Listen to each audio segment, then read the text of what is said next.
আসসালামু আলাইকুম, welcome to our another video. নিউটনীয় বলবিদ্যার দ্বিতীয় কনসেপচুয়াল ক্লাসে তোমাদের সবাইকে স্বাগতম।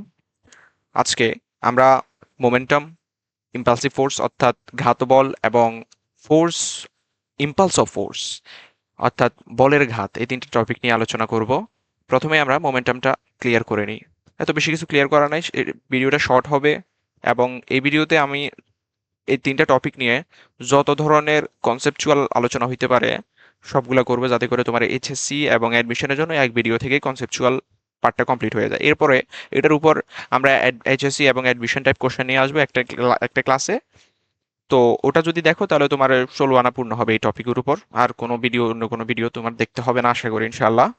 ওকে, চলো শুরু করি। প্রথম পার্টটা হচ্ছে আমাদের ভরবেগ। প্রথম পার্টটা আমাদের ভরবেগ। ভরবেগ, ঠিক আছে। ভরবেগ অর্থাৎ আমাদের মোমেন্টাম। অনেকে তো মোমেন্টামের কথা শুনছো, যে সেটার মোমেন্টাম হারাই ফেলছে, এই কারণে সে গাড়ি থেকে পড়ে গেছে, ইত্যাদি ইত্যাদি। আচ্ছা, মোমেন্টামটা ফিজিক্স কি বলে মোমেন্টাম সম্পর্কে? মোমেন্টামকে ফিজিক্সে পি দ্বারা প্রকাশ করা হয় এবং মোমেন্টাম হচ্ছে কোনো বস্তুর ভর এবং ওই বস্তুর যে বেগ, যে বেগে চলতেছে ওই বেগের গুণফলকে মোমেন্টাম বলা হয়ে থাকে। এটা হচ্ছে মোমেন্টামের ডেফিনেশন। এটা জাস্ট একটা ডেফিনেশন, এভাবেই এটাকে সংজ্ঞায়িত করা হয়েছে, ঠিক আছে।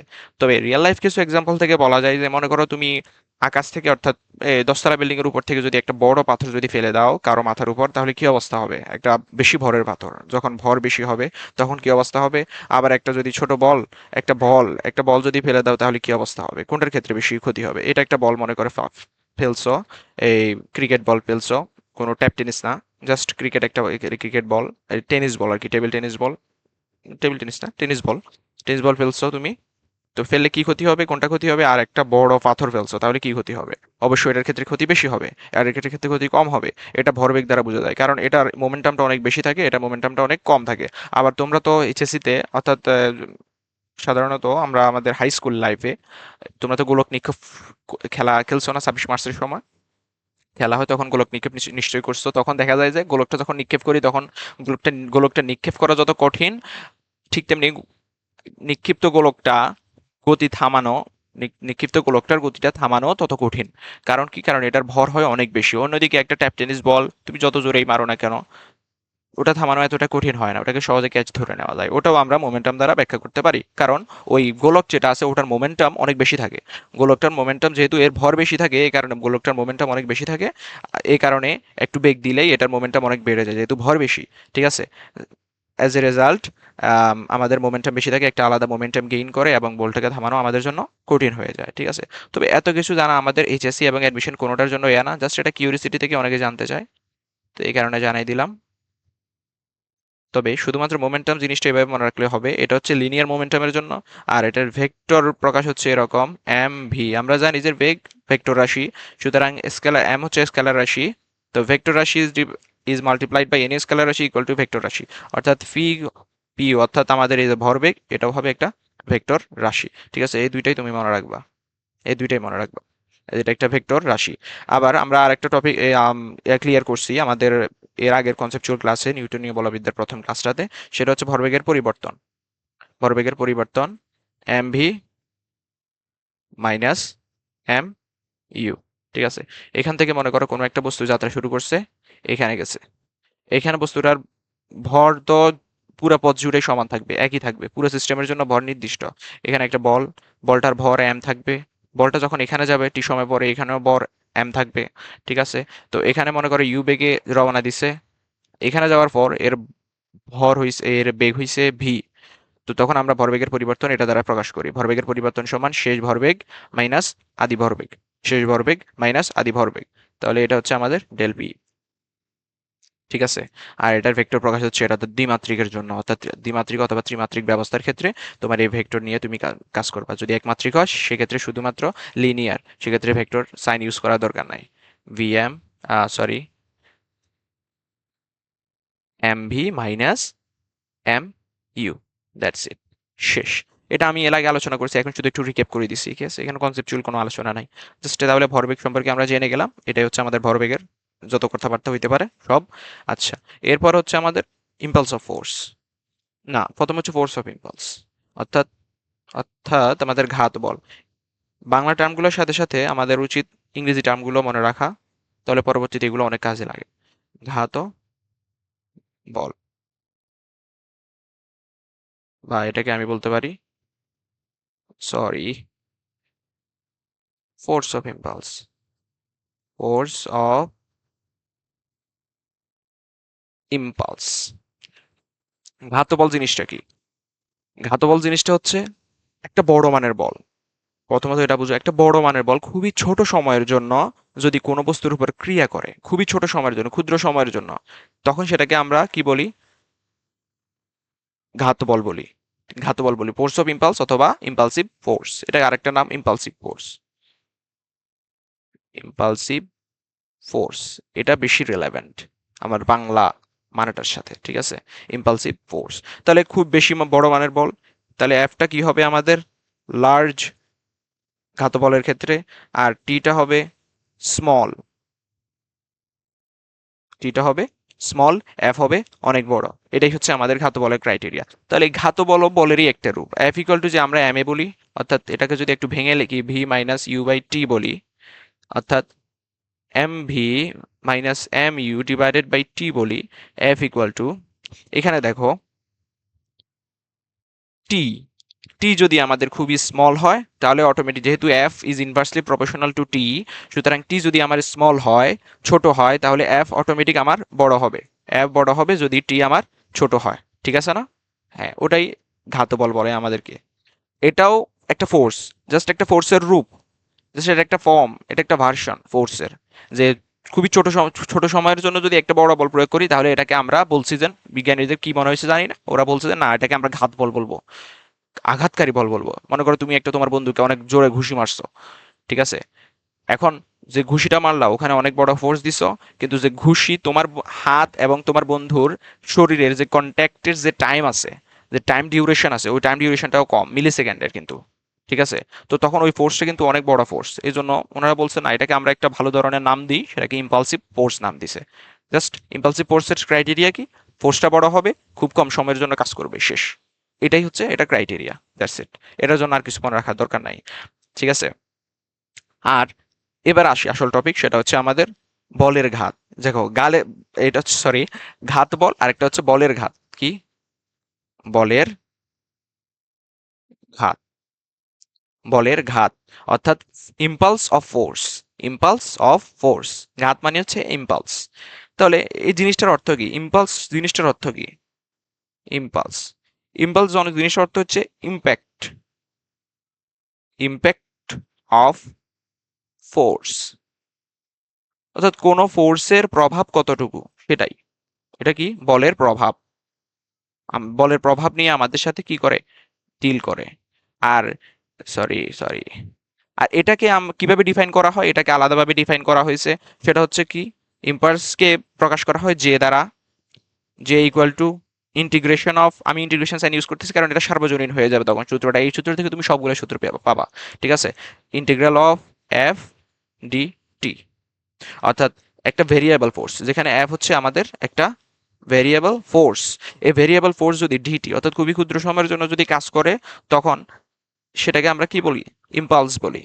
সেটাকে আমরা কি বলি? ইম্পালস বলি। ইম্পালসকে যে দ্বারা প্রকাশ করা হয়, এটা একটা ভেক্টর রাশি। তো এফ এর দিক যেই দিকে, এ ফোর্সের দিক যেই দিকে, এ জে এর দিকও ঠিক একই দিকে, ঠিক আছে? টি ওয়ান থেকে টি টু অব দি টাইম। সুতরাং তোমাকে যদি কোনো একটা ভেরিয়েবল ফোর্সের ইকুয়েশন দিয়ে বলে ইম্পালস বাইর করতে, তুমি এই সূত্র বের করতে পারবা। আচ্ছা, এটা একটা গেল আমাদের একটা সূত্রের একটা ফর্ম, এটা ইম্পর্টেন্ট ফর্ম, এটাকে নোট করে রাখবা অবশ্যই। আচ্ছা, সেকেন্ড ফর্ম যেটা, সেটা হচ্ছে, আচ্ছা এই প্রথমে এটার একটা ফিজিক্যাল মিনিংটা আমরা বুঝে নিই। এটা লিখি এখানে, যে, যে মানে কি? যে মানে হচ্ছে আমাদের impulse, equal to F D T, অর্থাৎ ইন্টিগ্রেশন অফ এফ ডিটি। তাহলে এটার অর্থ কি? এটার অর্থ হচ্ছে, তোমাকে এক ইকুয়েশন দিলে তো তুমি যে বের করতে পারবে, আবার তোমাকে আরেক ধরনের দিতে পারে, সেটা হচ্ছে তোমাকে একটা গ্রাফ দিয়ে দিতে পারে, তারপর ওখান থেকে ইম্পালস বের করতে দিতে পারে, ওই গ্রাফ থেকে তুমি তথ্য নিবে এবং ওখান থেকে তুমি ইম্পালসটা বের করবা। তো ওটা কিরকম করবা? মনে করো যে এটা হচ্ছে আমাদের এফ ভার্সেস টি গ্রাফ, টি ওয়ান এবং টি টু দুইটা সময় দিছে। টি ওয়ান থেকে টি টু সময়ে, টি ওয়ান থেকে টি টু সময়ে তোমাকে কি বাইর করতে বলছে? ইম্পালস বাইর করতে বলছে। তাহলে ইম্পালস কোনটা হবে? এটার ক্ষেত্রফল, এই গ্রাফের নিচের অংশের এই ক্ষেত্রফলটাই হবে আমাদের কি? ইম্পালস। ঠিক আছে, দাঁড়াও। ঠিক আছে, এটা হচ্ছে আমাদের ইম্পালস। আশা করি তুমি এটাও এই ফর্মটাও বুঝতে পারছো। আচ্ছা, এই ফর্ম থেকে এবার আমরা অন্যান্য ফর্ম নিয়ে আসবো, যে ইকুয়াল টু এফ ডিটি। আচ্ছা, আমরা কি জানি না F equal to what? F equal to dp by t, sorry, dp by dt. তাহলে এটা এখানে বসাই দিই, dp divided by dt into dt. তাহলে এটা কাটা যাবে এবং এখান থেকে আমরা পাই ডিপি। তাহলে জে ইকুয়াল টু ডিপি। তাহলে এখানে আমরা আরেকটা ইম্পালসের আরেকটা সূত্র পাইছি, সেটা কি? ইম্পালসের আরেকটা সূত্র কি? আচ্ছা, এটা এখানে যদি আমরা যদি লিমিটও লিখে দিই, অর্থাৎ পি ইনিশিয়াল, এখানে এটা হচ্ছে আমাদের ইনিশিয়াল মোমেন্টাম, পি ফাইনাল এটা হচ্ছে আমাদের ফাইনাল মোমেন্টাম ইন্টু ডিপি। তাহলে এটা সমান কি পাই? P f minus p initial, p final minus p initial. P final হচ্ছে কি? M V minus p initial কি? M you. That's it. তাহলে আমরা কি পাইলাম এখানে? ডেল পি পাইলাম না? দেখছো, এখান থেকে আমরা এটাতে আসতে পারি। তাহলে আমরা এখানে কি পাইলাম? J equal to del p. J equal to del p, এটার একটা ফর্ম হচ্ছে J equal to del p vector. ভেক্টরের রূপ এটা, এটা হচ্ছে আমাদের ভেক্টর প্রকাশ। ঠিক আছে, আশা করি এই ফর্মটা তোমরা বুঝতে পারছো। আচ্ছা, আরেক ধরনের দিতে পারে, অনেক সময় দেয় তো আমার অনেক সময় দেয় পরীক্ষায়, যে গড় বল বাহির করতে বলে, গড় বল বাহির করতে বলে। আচ্ছা, এটার সাধারণত যদি অ্যাপ যদি আমাদের এখান থেকে আরেকটা ফর্ম নিয়ে আসতে পারি আমরা, J equal, J equal to F dt. এখন মনে করো এফটা ভেরিয়েবল নয়, এফটা হচ্ছে আমাদের কনস্ট্যান্ট, এফটা হচ্ছে আমাদের কনস্ট্যান্ট, তাহলে সেটা ইন্টিগ্রেশন সাইনের সোজা বাইরে চলে আসবে, এফ ডিটি। ঠিক আছে, তাহলে ডিটিকে যদি ইন্টিগ্রেশন করি 0 থেকে t সময়ে, তখন এটা আমাদের কি হবে? এফ টি, যে ইকুয়াল টু এফ টি। তাহলে এটা আমাদের আরেকটা সূত্র পেয়ে গেছি। কোন ক্ষেত্রে? যখন ফোর্সটা আমাদের কনস্ট্যান্ট, ফোর্সটা আমাদের কনস্ট্যান্ট। এটা হচ্ছে আমাদের আরেকটা সূত্র। ঠিক আছে, এখন আরেকটা বলতে পারে আমাদেরকে অ্যাভারেজ ফোর্স বলতে পারে, ভেরিয়েবল ইয়া দিয়ে আমাদেরকে অ্যাভারেজ ফোর্সটা বাইর করতে বলতে পারে। এখন জে ইকুয়াল, তাহলে অ্যাভারেজ ফোর্সের জন্য আমরা আরেকটা ইয়া বের আরেকটা কি বলে, আরেকটা সূত্র ডিফাইন করতে পারি, j equal to f a v g, f average into t, f average into t. ঠিক আছে, f average into t. F average বলতে কি বুঝে? এফ অ্যাভারেজ কিন্তু আমাদের এখানে কনস্ট্যান্ট ফোর্স না, এটাও ভেরিয়েবল ফোর্স। যেমন এখানে, যেমন এফ অ্যাভারেজ নিয়ে একটু কথা বলি, যে ইকুয়াল এফ অ্যাভারেজ ইন্টু টি। তবে এফ অ্যাভারেজ ফোর্সটাকে তুমি কনস্ট্যান্ট ফোর্সের মতো তুলনা করতে পারো। পরীক্ষায় এত বেশি তোমাদের হার্ড লেভেলে যায় না যে তোমাকে এটা আলাদাভাবে মনে রাখতে হয়। তারপরে আমি বলে দিচ্ছি যে অ্যাডমিশনও আছে, কি রকম কোশ্চেন দেয় বলা যায় না। যে ইকুয়াল এফ অ্যাভারেজ ইন্টু টি। আচ্ছা, মনে করো এটা একটা গ্রাফ দিলাম ভেরিয়েবল ফোর্সের, তোমাকে টি ওয়ান থেকে টি টু সময়ের মধ্যে তোমাদেরকে বলছে ইম্পালস অফ ফোর্স বাহির করতে। তো তুমি সিম্পলি এটা রিয়া করে বাইর বের করে দিলা, এটা তো ভেরিয়েবল ফোর্সের ক্ষেত্রে বাইর করবা। কিন্তু কিন্তু এখানে দেখো বিভিন্ন ক্ষেত্রে আছে, এটা আলো ভালো অন্যভাবে আঁকি। মনে করো এরকম ফোর্সটা খুবই ভেরিয়েবল ফোর্স, তো তোমাকে এটার প্রথমে অ্যাভারেজ ফোর্সটা বাইর করতে হবে। মানে অ্যাভারেজ ফোর্স বলতে তোমার অ্যাভারেজ, এটার অ্যাভারেজটা একটা টাইম লাইন আঁকি, এখান থেকে এখান পর্যন্ত গেছে, এখানে বেগ ছিল ইউ, কোনো একটা বস্তু কোনো একটা বলের বেগ এখানে ইউ ছিল, ফোর্স অ্যাপ্লাই করার পরে এখানে বেগ হয়েছে ভি। এর মাঝখানে এর বেগ বিভিন্ন ধরনের ছিল, অনেক সময় ভি 1 ছিল, অনেক সময় ভি 2 ছিল। ঠিক আছে, এক এক সময় এক এক ধরনের ছিল, মানে কি সব সময় কি একই ধরনের ফোর্স অ্যাপ্লাই হয়েছে? না, এক্ষেত্রে এক এক সময় এক এক ধরনের ত্বরণ ছিল, এক এক সময় এক এক ধরনের এই ফোর্স অ্যাপ্লাই হয়েছে। যেহেতু ত্বরণ চেঞ্জ হয়েছে প্রতিনিয়ত, সেহেতু আমাদের ফোর্সটাও চেঞ্জ হবে। কিন্তু আমাদেরকে বলছে এই পুরো টাইম লাইনে ইউ থেকে ভি অবধি আমাদেরকে একটা অ্যাভারেজ ফোর্স ধরে নিতে। অ্যাভারেজ, সবগুলার অ্যাভারেজ কি? এখানে মনে করো 10 নিউটন অ্যাপ্লাই করছি কখনো বস্তুটার উপর, বলটার উপর, এখানে কখনো এটা হয়ে গেছে 5 নিউটন, এখানে আবার হয়ে গেছে 15 নিউটন, 15 নিউটন। ঠিক আছে, এখানে আবার হয়ে গেছে 10 নিউটন, এখানে হয়ে গেছে 20 নিউটন। ঠিক আছে, যার কারণে আমরা ভি বেগে আসছি। কিন্তু আমরা কথা বলতেছি ইউ এবং ভি এর মাঝখানে, ভি 1 এবং ভি 2 এর মাঝখানে না। সেক্ষেত্রে অন্যরকম ফেনোমেনা হইতো। ঠিক আছে, তার মানে কি অলরেডি ভ্যারি করতেছে। এখন এই সবগুলোর একটা অ্যাভারেজ আছে না? সবগুলোকে আমরা অ্যাভারেজ করতে পারি না ফোর্স, ওই অ্যাভারেজ ফোর্সটাই হচ্ছে এটা। জাস্ট তোমাদেরকে একটা ইয়া দিলাম আর কি, ধারণা দিলাম আসলে অ্যাভারেজ বলতে কি বুঝাইছে। এত ডিপে যাওয়া লাগে না, পরীক্ষায় এত ডিপ থেকে কোশ্চেন করেও না। ঠিক আছে, তো জাস্ট এটা মনে রাখলেই হবে। তাহলে আমরা কয়টা সূত্র পাইলাম? সেটা হচ্ছে impulse of force equal to integration of F dt এটা একটা ইকুয়াল টু ডেল পি, এটা একটা ইকুয়াল টু এফ টি যখন ফোর্স কনস্ট্যান্ট, আর equal to F average into t. Just এই লাইনটা মুখস্থ রাখো, দেখবা সব ধরনের কোশ্চেন তোমার দ্বারা সলভ হবে, কোনো কোশ্চেনে তুমি আটকাবা না। আবার মনে রাখো না, f t equal to F average into t, আমি বলছি এটা সমান এটা, অর্থাৎ এটা সমান এটা, আবার এটা সমান এটা, আবার এটা সমান এটা, আবার এটা সমান এইটা। ঠিক আছে? তো যাতে করে এক লাইনে এটা মুখস্থ রাখা যায়, এই কারণে তোমাদেরকে এইভাবে এটা লিখে দিলাম। আচ্ছা সরি, এগুলোর উপর আমাদের আছে কি বলে, উম, কি বলে এটা, ভেক্টর সাইন আছে। ঠিক আছে, অনেক সময় মাথা কাজ করে না। তো জাস্ট এটাই হচ্ছে আমাদের আজকের মতো আলোচনা। এখানে আর বাড়তি আলোচনার মতো কিছুই নেই। এর পরবর্তীতে এইগুলা থেকেই আমরা কোশ্চেন অ্যানালাইসিস করব।